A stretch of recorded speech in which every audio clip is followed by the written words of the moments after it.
Ang nakikita ko dito, totoong binawi yan at sa Sara Duterte. Hindi kasi umobra. Ibig sabihin, hindi bumango ang kanyang pangalan in a snap. Na kung makikita niya siguro sa reaction ng mga kababayan natin, kaplastikan. Itong bagong statement nga na ito ni Sara Duterte, na kuno ay nagkamali lang, kaya tinake down agad sa kanyang sa Facebook account o sa social media account na itong si Sara Duterte. Sa nakikita ko, hindi umobra, cambio agad. Dahil meron pa, ang pag-asa pa natin ay etong nasa Malacanang. Ganun naman ang iniisip na lang si Sara Duterte. Huwag niyo pong paglaruan ang mga kababayan natin. Like father, like daughter, dahil ang kanyang ama rin ay gano'n na gano'n ang sinasabi ngayon. Itinatanggi na yung mga akusasyon kay Marcos Jr. Okay? Hindi daw niya binitawan yung mga salitang yun. Ay ano yun? Ay sino yun? Sino yung nagbitaw ng mga ganong salita na may adik tayong presidente? Sino yun? Clone? At kung ito naman ay totoong hindi talaga statement ni Sara Duterte, talaga lang, itong kanyang bagong positibong statement tungkol sa People Power EDSA Revolution Anniversary or EDSA Revolution Anniversary. Nagkamali lang daw, hindi talaga intended ito para, or wala daw intention talaga si Sara Duterte. You see very clear na ang ibig sabihin,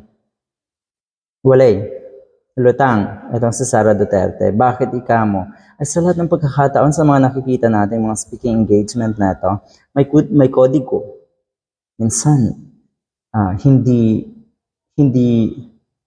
hindi alam ang sasabihin. Halimbawa, gagawa na lang ng mga rason, gagawa na lang ng mga adlib. Ngayon naman, hindi niya alam na may nakapost na ganon. Ano yun? Pagagalitan mo yung staff na nagpost nun?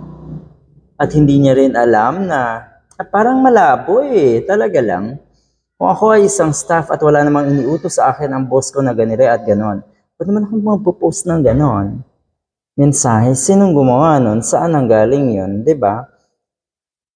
It is very clear na ito ay pinaglalaruan na naman ang publiko. Niloloko nyo ang mga kababayan natin. Niloloko nyo ang publiko. Akala mo siguro kaagad-agad aanib sa'yo yung mga naniniwala sa EDSA People Power Revolution, sa diwa ng EDSA. Akala mo siguro, si Inday Sara, si Sara Duterte, ginagalang na ang EDSA. Ayun, overnight, nakita mo siguro na puro negatibo rin ang komento at hindi naniniwala sa statement mo na yun. Kaya bawi. Okay? May isa ka pang alas, ang patuloy na sumipsip at makipagplastikan sa nasa Malacanang. Dahil isipin yung mag-ama na siya pa rin ang posibleng sumalbanga sa inyo. Matatandaan na ang EDSA People Power Revolution ang nagpatalsik nga sa yumaong Pangulong Ferdinand Edgerlin Marcos Sr. Ama yan ni Marcos Jr. Kaya siguro gano'n, di ba? Kahit paano, hindi mo kaya. Hindi mo kaya na mabisto sa publiko na talagang wala na yung tambalan nyo. Dahil sa totoo lang, nagkukunwari na lang naman kayo Uulit-ulitin ko wag sana na madalas ay pinaglololoko nyo ang publiko sa mga statement nyo. Sabi niya, dapat daw consistent lang. Totoo. Maganda yan. Gusto ko yung salita mo na consistent ka lang. Consistent saan? Sa mga hindi magandang or sa mga panloloko. Sige, maging consistent ka dyan. Dyan ka po kasi nakilala manloko at manguto ng mga constituents at ngayon naman ang mga kababayan natin, ang mga Filipinos. So dapat talaga maging consistent ka. Sa tingin ko, yung statement mo noong 2017 na yun nga, hindi ka talaga pabor, hindi ka naniniwala sa diwa ng EDSA, sa tingin ko, yun ang tama. Doon ka dapat maging consistent. Okay?